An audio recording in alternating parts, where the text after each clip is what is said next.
우리는 지금 부흥을 위하여 기도하는 일에 대하여 말씀을 생각하는 가운데 있습니다.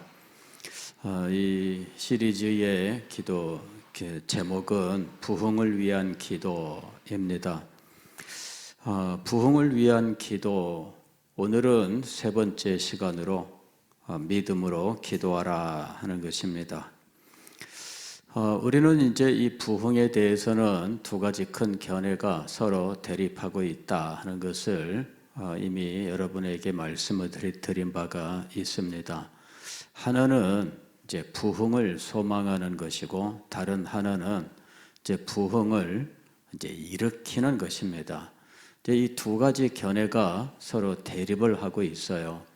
한쪽은 하나님이 부흥을 우리에게 허락해 주시기를 간절히 소망하고 기다리는 것이라면, 다른 하나는 부흥은 하나님께서 우리에게 주실 때까지 기다리는 것이 아니라 우리가 하나님이 이미 주신 법칙을 따르기만 하면 부흥은 온다 하는 견해입니다. 이 두 가지 견해가 서로 대립하고 있는 상황이고, 때로는 이 부분을 분별하지 않고 그냥 이제 혼동되어 있는 이제 이런 상황이기도 합니다. 이 부흥은 이제 로이드 존스 목사의 그 가르침에 의하면 부흥은 하나님께서 주권적으로 행하시는 일이다 하는 것입니다. 하나님께서 주권적으로 주시는 일이기 때문에 우리들이 부흥을 일으키는 방법을 가지고 있지 못하다라는 것입니다.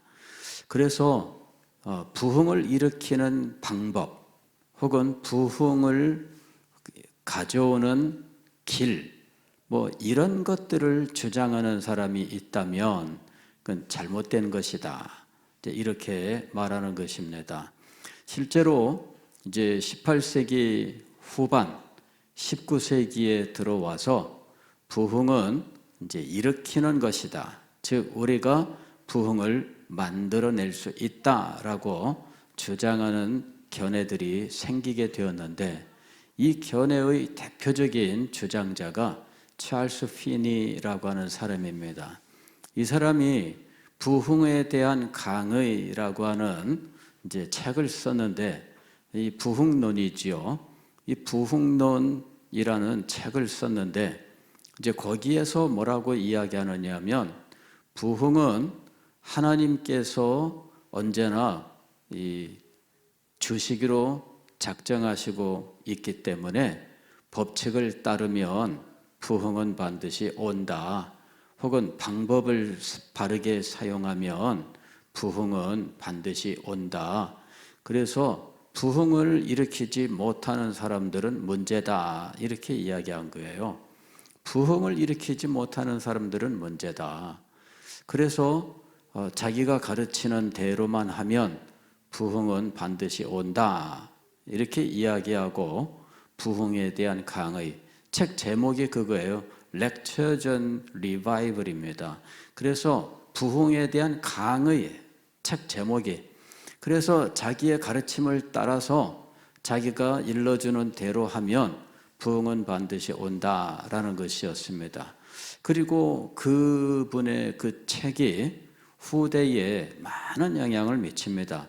20세기에 부흥을 강의하고 기도하고 설교하고 소망했던 사람들 가운데에는 찰스 피니의 이 부흥 강의, 이것을 아주 성경처럼 읽고 그대로 따라하고 했던 일들이 많습니다. 그래서 20세기에 부흥을 이야기하는 사람들 가운데에는 이제 찰스 피니의 견해를 가진 사람들이 많이 있었고, 이제 그 사람들이 중요한 일들을 했던 것은 틀림이 없습니다. 미국의 빌리 그레엄이라든지 이런 사람도 역시 그 계열에 있는 사람이에요. 근데 이제 로이드 존스 목사는 그와 같은 주장에 대해서 교회가 과거의 신앙의 선배들이 알아왔던 부흥은 그런 부흥이 아니다. 지금 현재 이 사람들이 말하는 것은 부흥을 말하는 것이 아니라 부흥회를 말하는 것이다.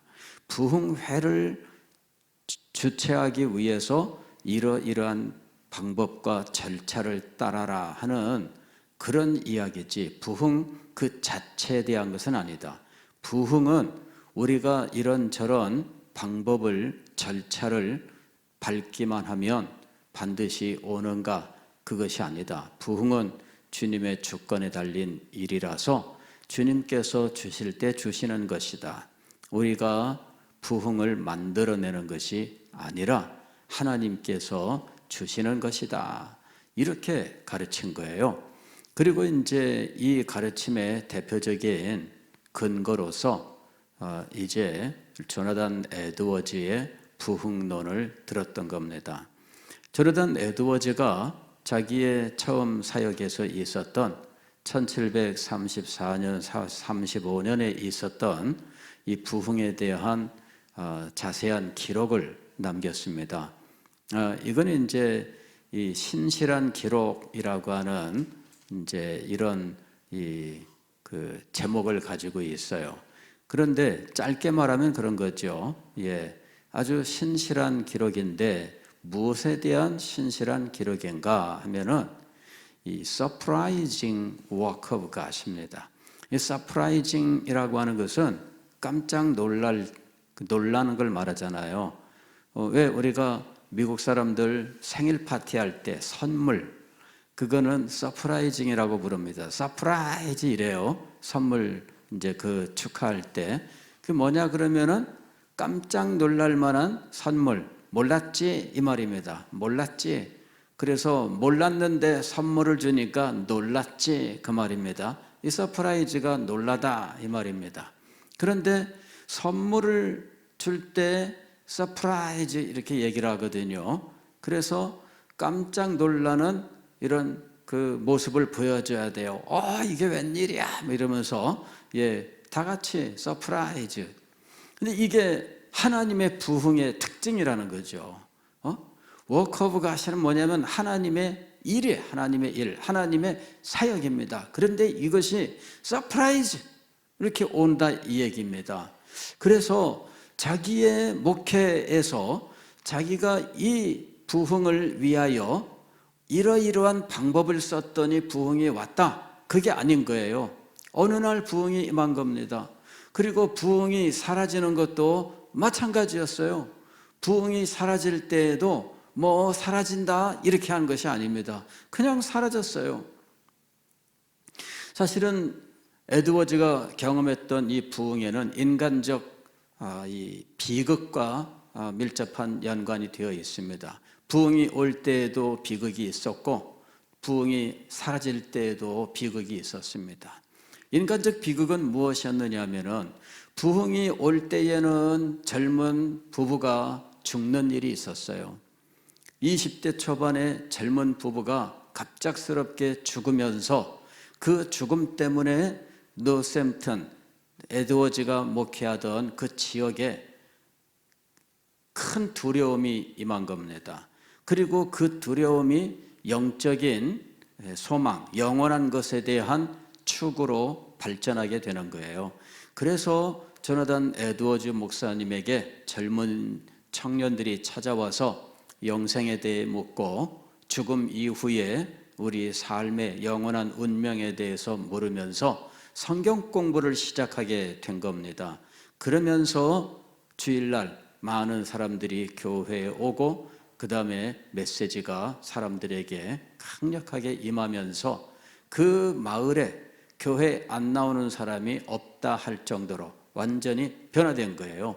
예전에는 교회를 잘 안 나왔어요. 1년에 몇 번 안 나왔거든요. 결석이 뭐 대부분 뭐 젊은 사람들은 결석하고 이러는 상황이었는데 젊은이들 사이에 변화가 일어났어요. 왜냐하면 젊은이가 죽었거든요. 그래서 갑작스럽게 이 인간적 비극 속에 사람들이 영생에 대한 관심을 가지면서 부흥이 임하게 되었던 겁니다. 그런데 이렇게 부흥이 임하고 한 6개월 정도 후에 다시 이 부흥의 불길이 꺼지는 일이 있었는데, 그 사건은 사실은 한 사람이 자살하는 일을 통해서 그 자살 때문에 이 부흥의 불길이 꺼져버리게 돼요. 이 자살한 사람이 조나단 에드워즈에게는 이모부가 되나 이러는 위치에 있는 사람입니다.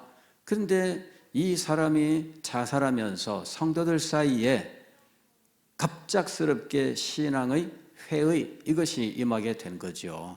어떻게 목사님 가정 가문에 이 솔로몬 스토다드의 사위가 되고 에드워즈 목사님의 이모부가 되고 그 지역에서 유력한 인물이 어떻게 자살할 수 있나, 이러면서 완전히 이 활활 타오르는 불길에 그냥 물을 끼얹은 이런 상황이 되어버리고 말았던 거예요. 그 일이 부흥의 불길을 꺼뜨리면서 조나단 에드워즈 목사님은 너무나 애통하면서 다시 불길을 일으키고자 소망했지만 다시 불길이 임하지 않습니다.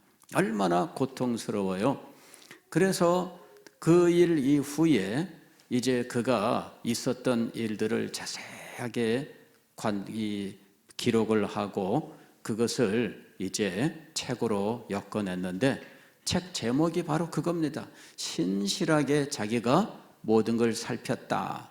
무엇에 대하여?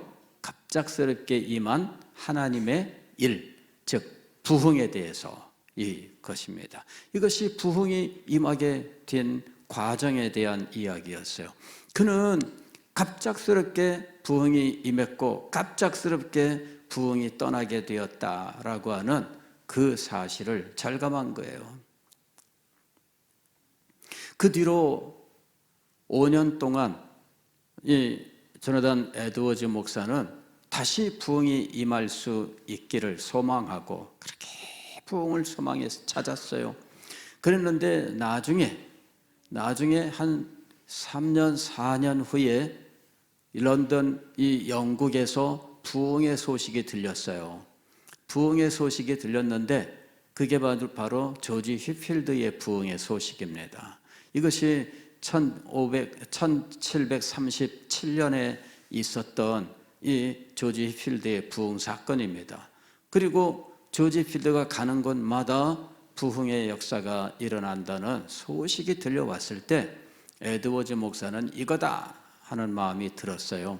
그래서 편지를 썼습니다.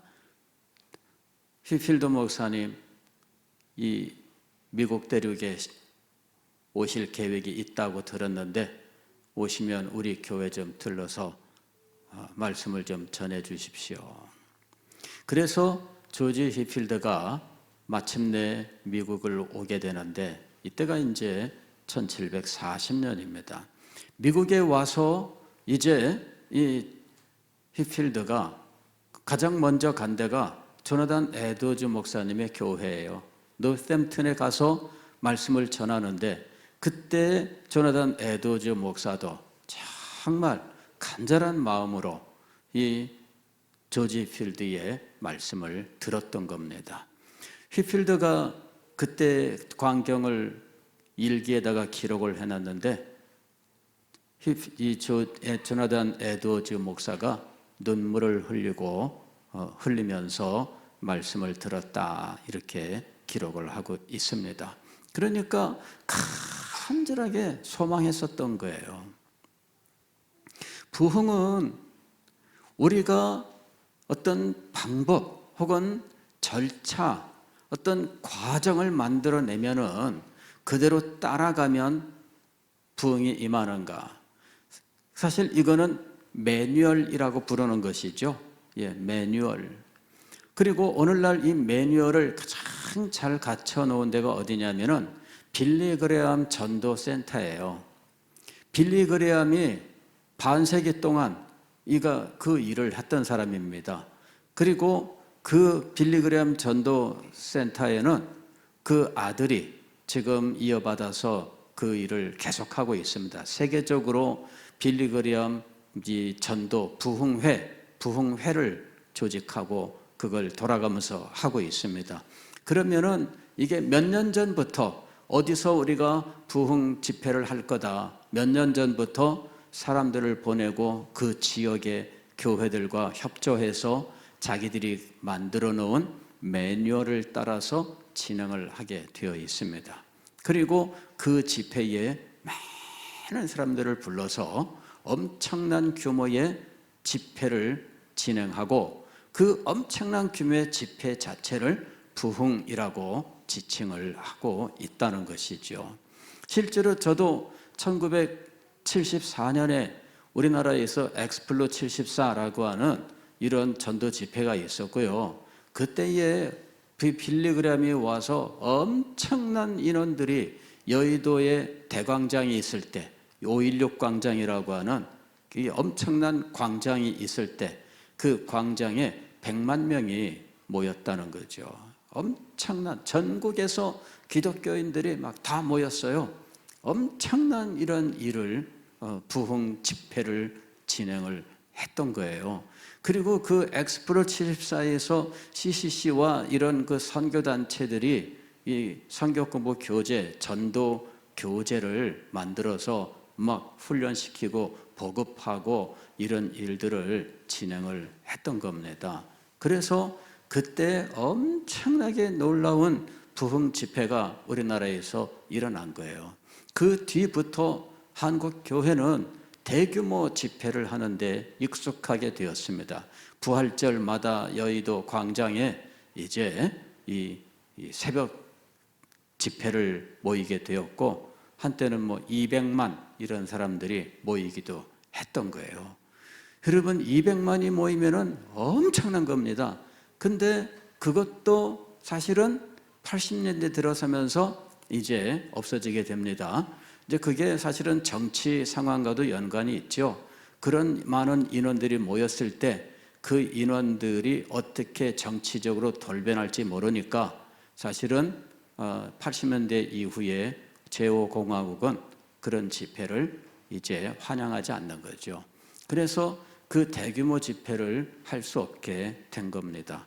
그리고 5.16 광장을 개발하면서 거기에 빌딩들이 들어서고 이러면서 이제는 그 정도의 인원이 모일 수 있는 장소가 대한민국에 존재하지 않습니다.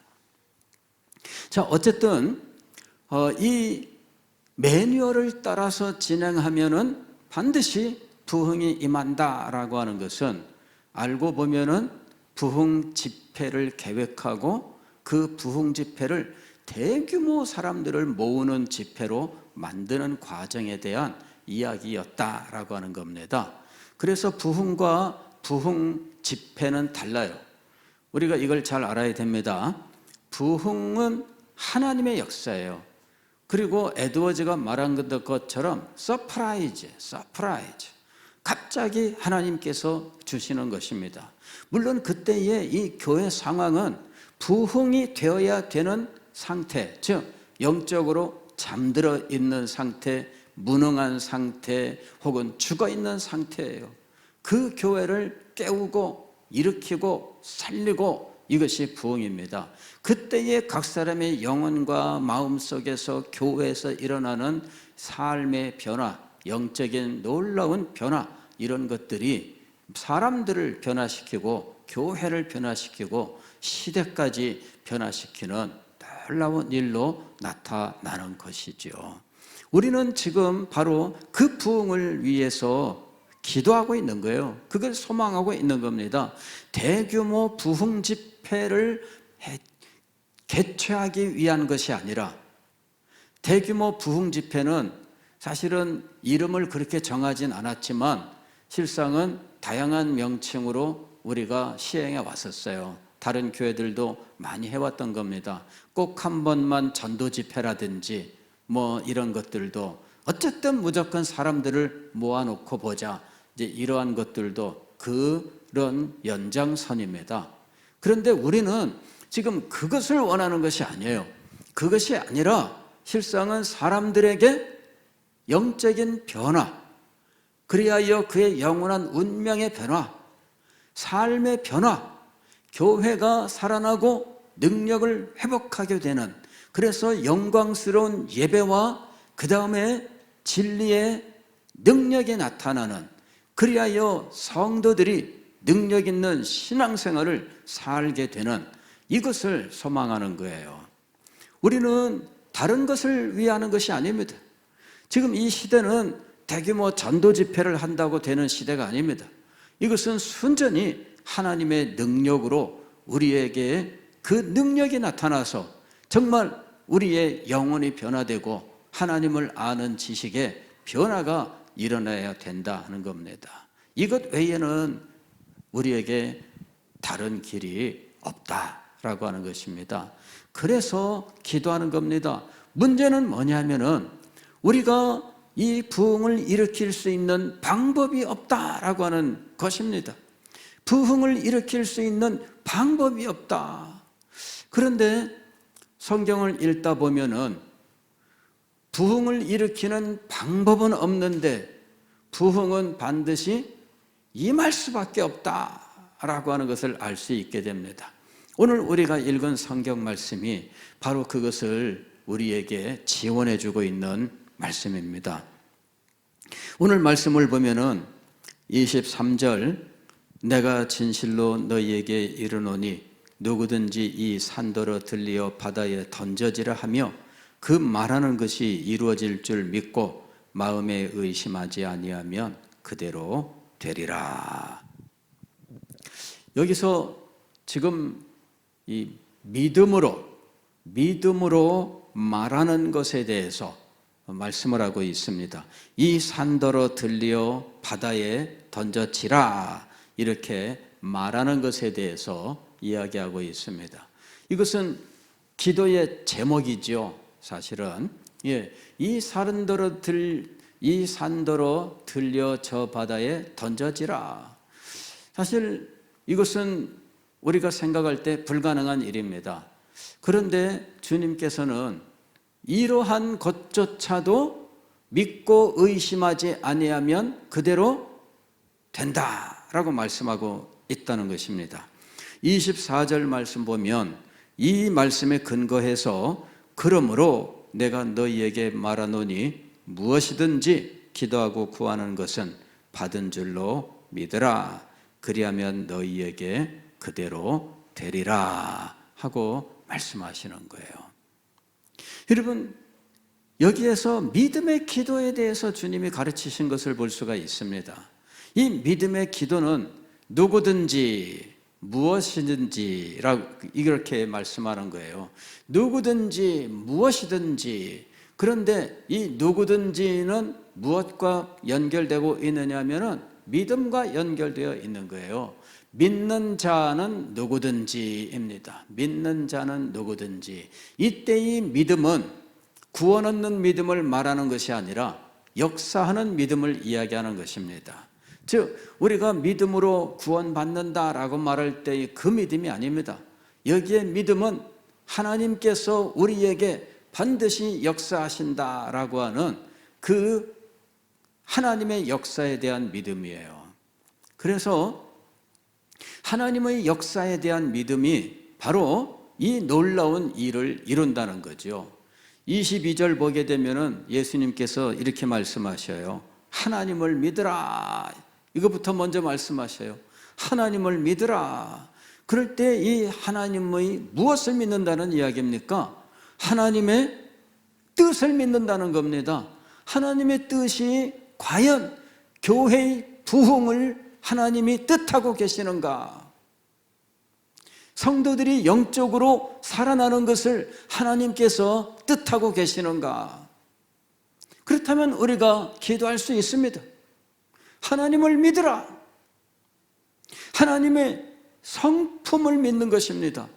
하나님이 자기 백성들을 사랑하시는가? 하나님께서 자기 백성들을 아끼시는가? 이 하나님과의 관계, 이 관계 때문에 하나님을 믿습니다. 하나님을 믿으라 그럴 때 또 우리는 하나님과 관계된 무엇을 믿느냐 하면 하나님의 경륜, 이것을 믿습니다. 하나님께서 계획하신 것이 있습니다. 하나님께서 역사에 이루어 나가기를 원하시는 하나님의 구원의 계획이 있습니다. 하나님의 나라를 이 땅에 이루시고자 하시는 하나님의 뜻이 있습니다. 이것을 우리는 경륜이라고 불러요. 하나님의 경륜을 따라서 우리는 그 경륜을 믿고 그대로 이루어질 줄 믿고 하나님 앞에 기도할 수 있는 것입니다. 하나님께서 우리에게 징조를 보여주신다면 그 징조를 보고 우리는 하나님 앞에 하나님을 믿을 수 있습니다. 그래서 하나님을 믿으라라고 하는 것은 여러 가지 하나님께서 우리에게 나타내시는 이런 여러 가지 일들을 가지고 우리는 하나님을 믿고 하나님 앞에 믿음으로 간구할 수 있다는 것입니다. 누구든지 믿음으로 구하고 의심하지 아니하면, 두 번째로는 무엇이든지입니다. 믿음으로 구하면 무엇이든지. 우리는 이 기도의 약속의 의지에서 부흥을 위하여 기도할 수 있습니다. 그리고 주님께서 약속하신 대로 하나님은 우리에게 기도의 응답을 주실 것입니다. 부흥을 기도했다면 부흥을 주실 것입니다. 하나님께서 우리에게 약속하신 대로 기도의 약속을 주신 것처럼 우리가 기도한 그것을 우리에게 허락하실 줄 믿습니다. 그래서 부흥은 매뉴얼에 따르는 방법론의 문제가 아니지만, 그럼에도 불구하고 부흥이 임하기를 주님 앞에 기도하면 주님께서 우리에게 부흥을 주신다라는 것입니다. 우리가 오늘 우리 교회의 사명을 두고 주님 앞에 기도합니다. 우리가 받은 이 사명을 감당하기 위하여 우리는 정말 하나님께서 우리에게 부흥을 주시기를 소망하고 기도하고 있습니다. 시대적 부흥을 주신다면 얼마나 좋겠습니까? 그것도 우리의 기도의 제목입니다. 그러나 주님께서 우리 교회에 부흥을 주신다 할지라도 우리는 정말 감사함으로 주님께 이것을 받을 수 있습니다. 주님께서 우리에게 더 크고 더 영광스러운 것을 주시기를 소망하지만 주님께서는 그것을 위하여 먼저 우리에게 우리의 부흥을 허락해 주시기를 기도해야 할 것입니다. 우리가 소망을 가지고 기도해야 됩니다. 우리들이 살아나야 됩니다. 이런 믿음의 기도로 오늘 밤도 함께 기도할 수 있기를 바랍니다.